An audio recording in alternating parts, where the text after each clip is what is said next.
housing, hiding, and paying for visa applications, which have to go back and forth. And flights. And flights. And resettlement fees. So one of them helps support that, and it's common, like these 3 or 4 guys here doing it on their own. So if you support them, that'd be great. And then the other one is the International Rescue is teamed up with AAF, the Afghan American Federation Foundation, to auto-write a letter to your congressperson to pass the AAF. You know, it's crazy season. We just had an election. It's a lame duck Congress. 2024 is going to get wild really fast. And so passing something like this isn't so easy, actually. It seems like it would be easy, but it's not so easy, actually. So putting a little pressure on them, making them hear from you that you are interested in it, that you care, maybe pass that website along to other people. I don't know, right in there, add SIV to the Afghan Adjustment Act as well. So if you can do that before you leave, that would be really wonderful. Now there's 90,000 or 80,000. I thought there were 70,000 Afghans here. And I think, Baktash, just really briefly, we'll pick it up more in a second, if you could tell us about your latest project. Oh gosh, sure. Yeah, so what's interesting about making a film is the moment you're finished with the film, people are always like, what's your next project? And so the next project that I'm working on is actually about my parents. And so this will speak to people that aren't even Afghan, or those that aren't refugees. But those of us who are, we came here with no artifacts of our past. And that's an interesting thing to think about. It's wonderful in the ways of recreating oneself. I think that's a beautiful thing. But what's curious about the world is, I urge you all to think about this. Can you know who you are without knowing where you came from? And that's a serious question. Maybe that's why companies like 23andMe are in business, or Ancestry.com. So for those of us that have come here without any artifact of our past, it's actually a major void in our lives. And so I offer this to all of you as you think about your own life. What will you leave for the next generations? About who you are, who your parents are, and maybe who your grandparents are. Will they care? And I will tell you one thing. They will care. I care. I'm sure these gentlemen care. Horace also cares. We don't have artifacts of our past. And so I'm doing this project with my parents. My parents are helping 122 Afghan refugees in a small little town that brought us to America. And that town is Carlisle, Pennsylvania.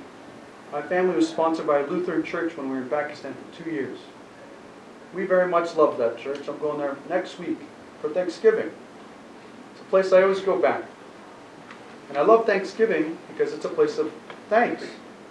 Mostly for a church that brought my family to America. John Miller, Emily Miller, Margie Thama, Bud, all these people took on raising my family. So that means teaching my parents how to drive, teaching my parents English, teaching my mother how to use female products. Things that we may take for granted. And what's really beautiful about the world is now my parents are in a place to help these 122 Afghans and the ways in which this church helped us. And so I'm documenting this whole experience because I hope my grandchildren get to see who their great-grandparents were.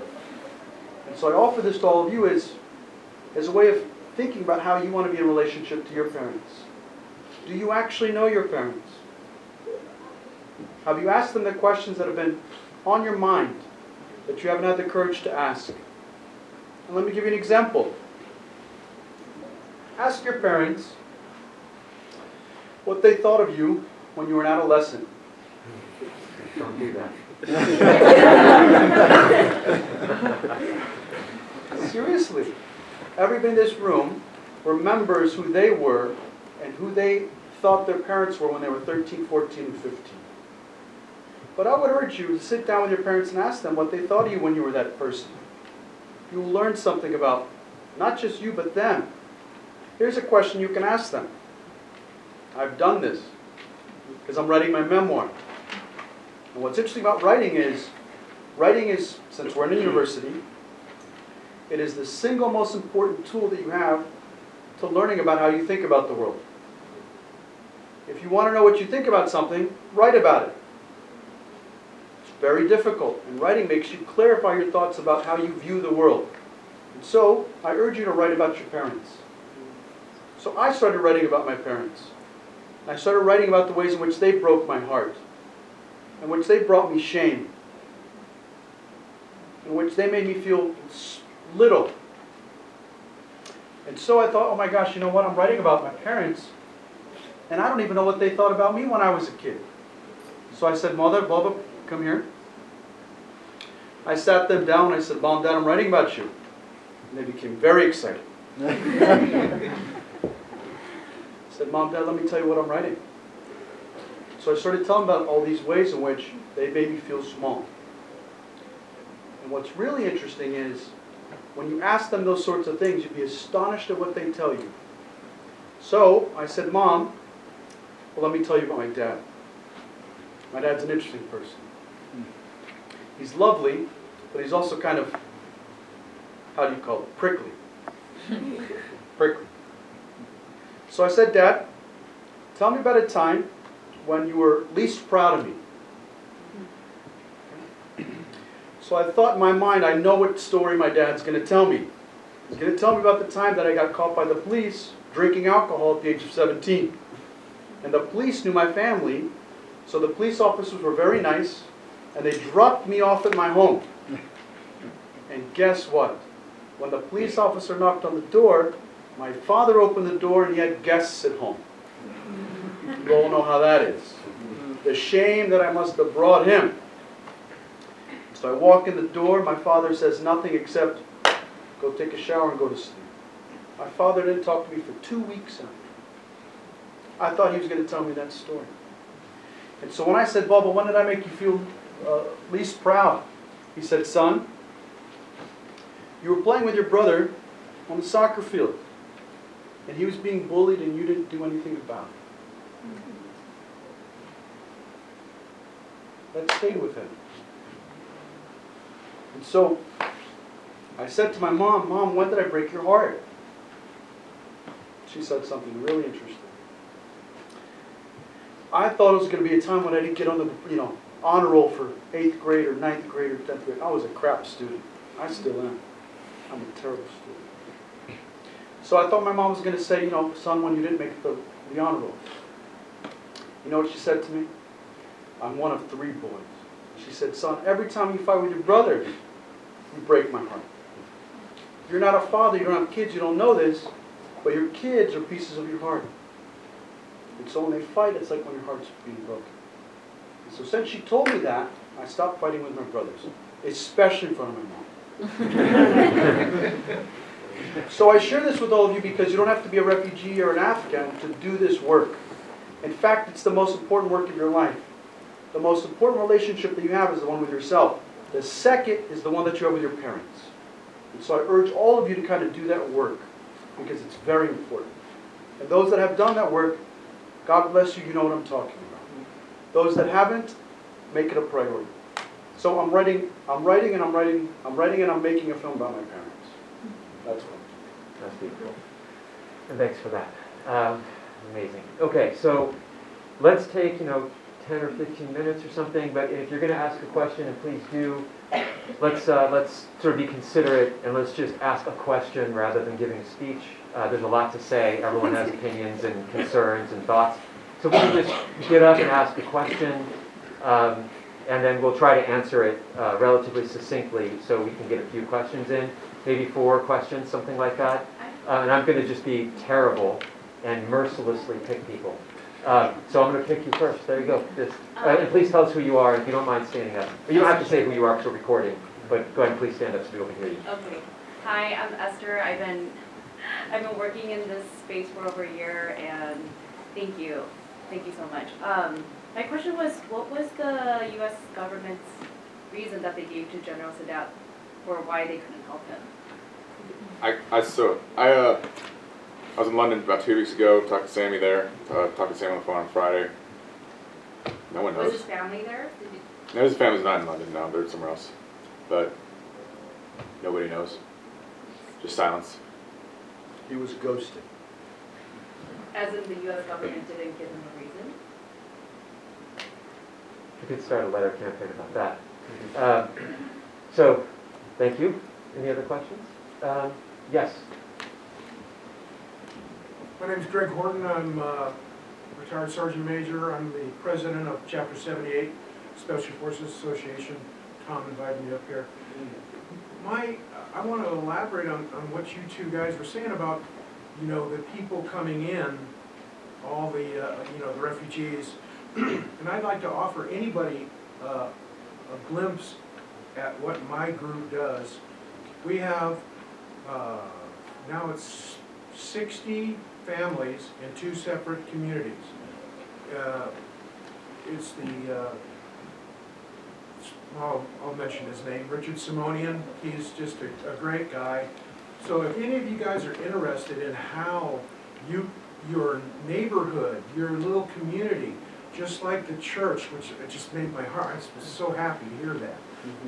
Come on down to us and talk to Richard and our interpreter, Nemo, and find out how your community can get 15, 30, 60 families together and get them a community and get them going. And the stories about driver's licenses, oh my God, Nemo would kill you with these stories.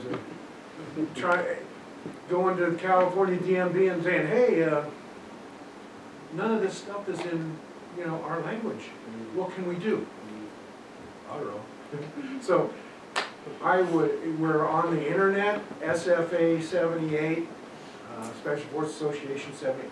We have a whole thing on our Afghan community, and just if anybody's into that sort of thing, for school or whatever, please look us up. I offer you, we will talk to you till your ears bleed. But thank you guys very much for doing that. But in fact, we're at 9 uncles now. We're uncles for 9 children in our 2 communities, and Nemo too. His wife's pregnant. We'll make sure we'll share SFA 78 with our audience so people can get in touch. Thank you. Yeah, Nemo's literally building a community on the edge of the Mojave Desert. So, if anyone wants to go to Lancaster, California, Y'all need volunteers. There's a bunch of students in here. A lot of free time. Please. My name's Lindsay. I also cross paths with Esther and Tom. We work on similar things. Yeah, can you speak up, please? Sorry. I also am in this effort as well. But towards the OAW part, because that's one of the things that we've been having a large issue with, my question would be, granted it is the fastest that we have had a program like this, and I know for people like yourself you consider it a success, but for those of us that are still doing 20, 21 hours, taking a few hours to come cry at this film, because we can't relive August and September and October, it's too hard for us. I just pulled up the numbers on one of our signal chats because we're just inundated, I'm sure you guys are as well. And the Afghan HP applications that you were speaking of, we were just discussing this a couple days ago. We had 66,000 received, 123 approved. 66,000 applied and received, 123 approved, with $20 million collected when you applied for those. So those fees were collected through the OAW process and through the HP process, by proxy. And for the Uniting of Ukraine, so you say that you guys have done it in other situations, but for the Uniting for Ukraine, 88,000 were received, 68,000 were approved. I was down at the border in Mexico as it was approved working it, and there were 0 fees collected. So I'm curious, at that 77% approval rate for Ukraine and at a 0.19 approval rate for Afghanistan, what OAW's what your goal is in the next phase of this, so that we kind of know what direction we're going in. Yeah, I appreciate the question and thank you for all your work.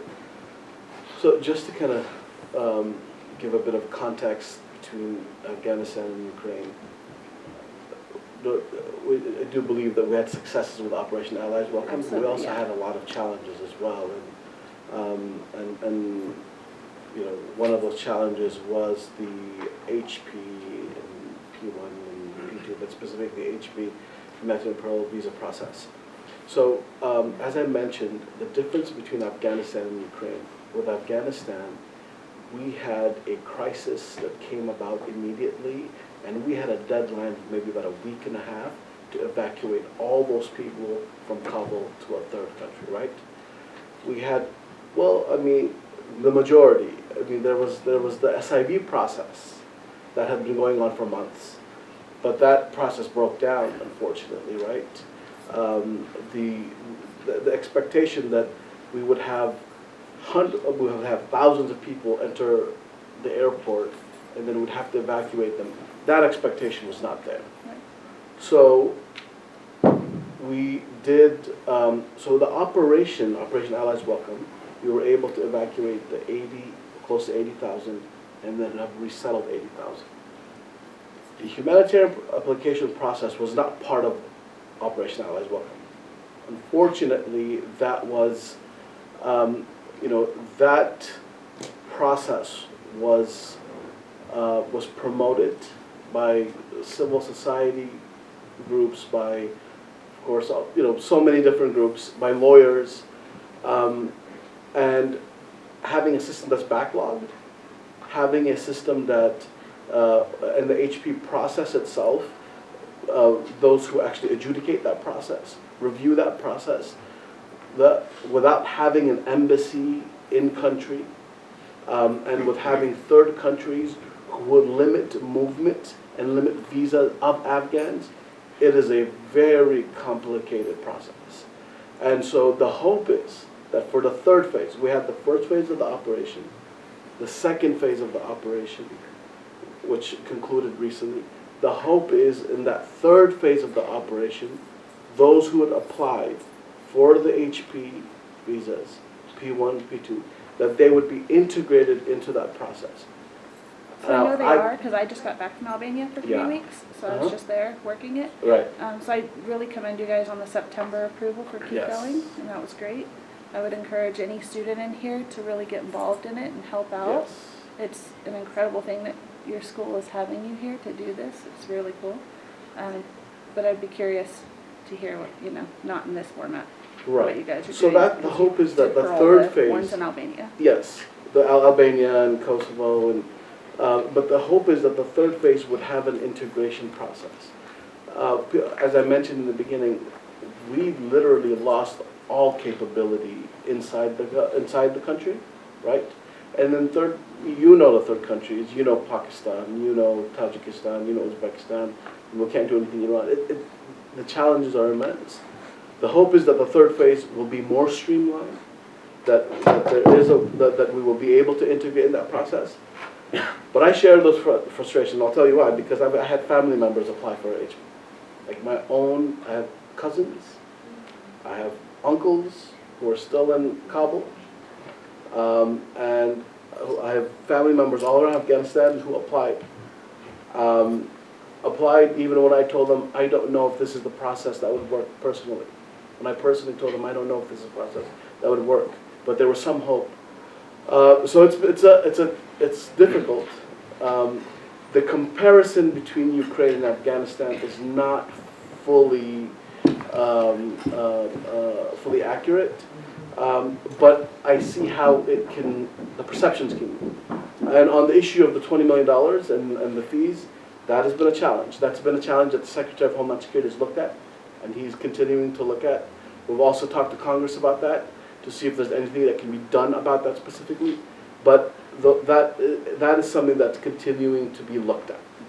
So I would like to add one thing. I know this is not your fault at all, Yeah. but timeliness issue, right? Yeah. We're 15 months into this, and 123 cases. Like, are you fucking kidding me? Like, I'm a soldier. I'm hearing this narrative guy, right? Just putting it in the most simple terms as possible. It's not a matter of just straight doctrine or policy. There's an underlying. I mean, come on, let's say it for what it is, right? Skin color. Tell me if I'm wrong. 123 cases versus what, 64,000? Yeah. And what do we owe Ukraine? I'm sure it's an awful thing that's happening, right? Yeah, it's terrible. It's the ultimate, oppressor versus liberator situation. But we kind of owe Afghanistan a lot, don't we? Put them through a lot. They did a lot for us. My guys saved, keeping me from stepping IVs. Buddies getting, saved from IVs from these guys. It wasn't Ukrainian doing it for me. So 123 cases over 15 months is kind of unsatisfactory. Okay, so let me start in the very back and I'll come forward to you, okay? Boom, boom, boom. These are our questions, okay? Thank you. Go ahead. My name's Elam. Sorry, this is rude, but can you speak up? I'm sorry. Yeah. Hi, my name is Elam. I'm an international student from Afghanistan.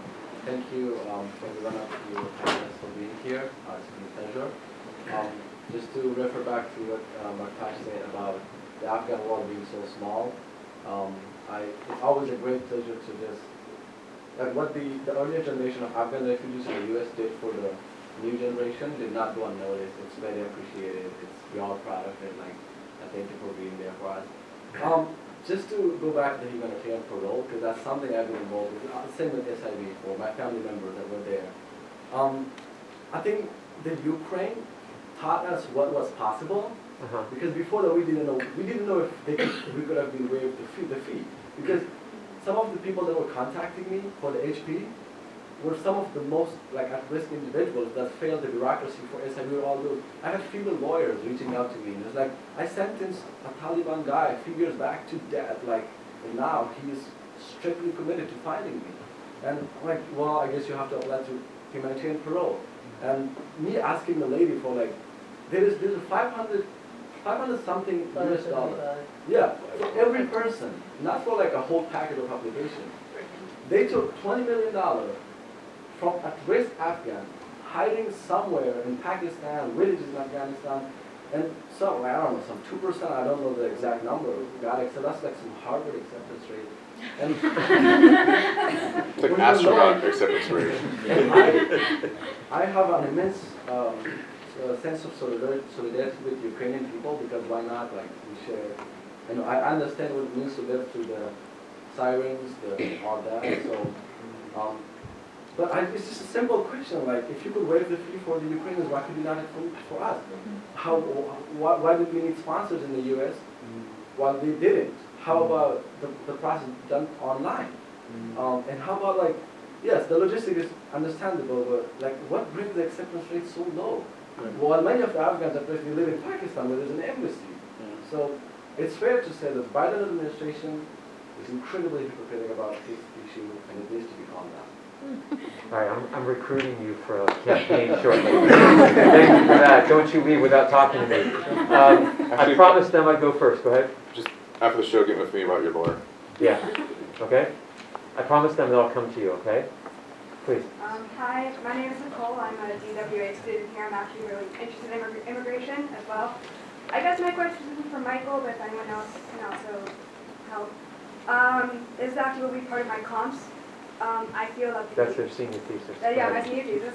I feel that the asylum program that we have focuses too much on the individual natures of people's lives, and I'm just wondering if, for some random reason, snap of the finger, we suddenly decided we'd actually give a damn about the states in which they live and what forced them to leave their countries.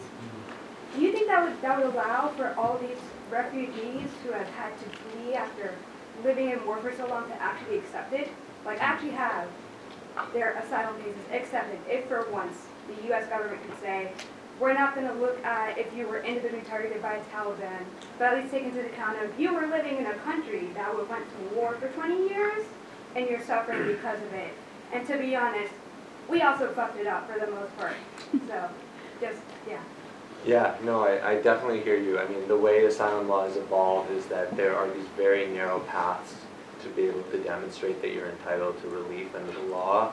And one of the ways is saying, I was subjected to it in the past, and I fit within this box because I was persecuted on behalf of my religious beliefs or my gender. But the reality is that anybody in their community is facing comparable levels of risk, almost certain death in certain places. And our asylum system just is not built to respect that. I mean, it's broken, the asylum system is broken in a million ways, but that's definitely one of them. And I think we see this time and time again. You have waves of migrants coming because of something terrible that happened in a country, and our laws are not responsive to that kind of threat that people are facing. We're going to see that more and more with climate change, where people are just not safe in certain communities anymore. And so I think it's like essential to do that. I mean, I take what you said though. I mean, the Ukrainian example is hopeful in the sense that it shows the system can work if people care, if there is political will. And so things like waiving fees, I know this is a huge deal. USCIS, the one that processes these applications, is self-funded. It's not a good way to set up an application system. Every dollar that comes out of not paying for one application means somebody else has to pay for it. We need to change the way that system works. And the Ukrainian example, I take some heart in that and saying like, look, we can, on the fly, develop a system that is far more responsive to the needs of people that are coming here, so. It's great, okay. Yes, can you keep it, can we keep them, I don't really want to limit the speeches are great, but we're going to run out of time, so go ahead. Okay, hi, I'm Michelle. I'm an Occi student, intended history major. I have a question for Tom. While you were in Afghanistan, do you have a good idea of what you were fighting for? Like, honestly? Like, and if so, what were you fighting for? Generational shift. I was talking to Sammy about it, like, you know, everyone's Monday morning quarterback this thing a million times over, right? You heard in the film, like, it had to end at some point, like, no one's disagreeing with that. Right. Didn't have to, but it didn't have to end in the way it was. Right. Okay. There were ways to ensure that, you know, the subsequent generations actually had a reasonable way forward, right? So people know, like, you know, I was there in 2019, like, I could see the writing on the walls, everyone could. You know, their district capitals falling when I was there. You know, despite, you know, having drones overhead, you know, Green Berets going out nightly, you know, doing what we do. But you can't stop progress indefinitely, especially when you have cultural, you know, a carte blanche cultural shift. It's a very gradual process, like a glacier, but is that generational shift is what we're fighting for. Okay, please. Yeah, my name's Noah. I'm a student here as well. This was already asked, but I just want to get a clarification on what does happen at the end of that 2-year period to parolees. Are they just like undocumented immigrants at that point? Are they deported? Are they at this point, Yeah, I mean, you can reapply for humanitarian parole, but you would just, you know, be at the whim. I mean, it's all discretionary. Oh, I'm sorry. You can reapply for humanitarian parole, and if it's granted, then you can remain here. But you would it would be another 2-year period of remaining in limbo. Is there any reason that those applications would be accepted or looked at in a timely process, unlike what we've heard about? You know, I actually don't know a ton about the HP process, so. So specifically the parole, not HP, but yes, with those who, so if someone applies for asylum or to adjust their application, Congress has actually told USCIS they need to respond by a certain amount of time. And if a person does reapply for parole status, you could reapply. And Afghans also have what's called TPS. TPS, temporary protected status. They would also then be able to fall under TPS. The Department of Homeland Security offered TPS to Afghans. Those who had actually been here before the fall of Kabul and those who were not paroled in, who were here, they provided TPS for them. Can I ask you a wonky question real quick? Please. So the TPS got removed during the previous administration for certain groups, if I recall properly. Who decides whether is that an executive branch decision? That's an executive branch decision. Okay. Let me just go back there and I'll come to you. Go ahead. I'll make it short. Okay. My name is Sugar. I'm also a student here. I had a question based on the content and the ending, specifically focusing on I want to say the congregation at the Kabul airport and the exclusion of the scenes that I think that a lot of us saw on social media of individuals so desperate to leave or to remove themselves from Taliban, do the line of fire by hanging off of airplanes while they were leaving the tarmac, and I just wanted to know if that was if you felt that was like you had a social responsibility to not include that, or if you felt, if you did not get that footage as a whole, and so that's why you didn't include it. And also, what is the number of the crew that you used? Sure. Thanks, Sugar. And thank you. It was beautiful. I think we all are leaving a little bit more rich with the content. Thank you. Yeah, so this type of film is called verite. What that means is we follow people around. You notice there was no narration by any of the filmmakers? We follow people around. There's some films that are made like by Ken Burns, where it's of a historic period, there's somebody who talks to you about what's going on. This type of film is one whereby 3 cameramen, Matt Heineman, 2 others, Olivier as well as Tim, they all just followed these soldiers around. And what's curious about them is they don't know any of the Afghan languages. So they don't know what was being said, so they just captured everything. And so, that's where I came into play. We brought all this footage back and said, Baktash, what do we do with this? And so it takes a tribe to make a film. Literally, it takes a tribe to make a film. So I was working with the other Afghans on this film. There was close to 20 translators going through all of the footage. Guess how many hours? Thousands. Thousands of hours of footage.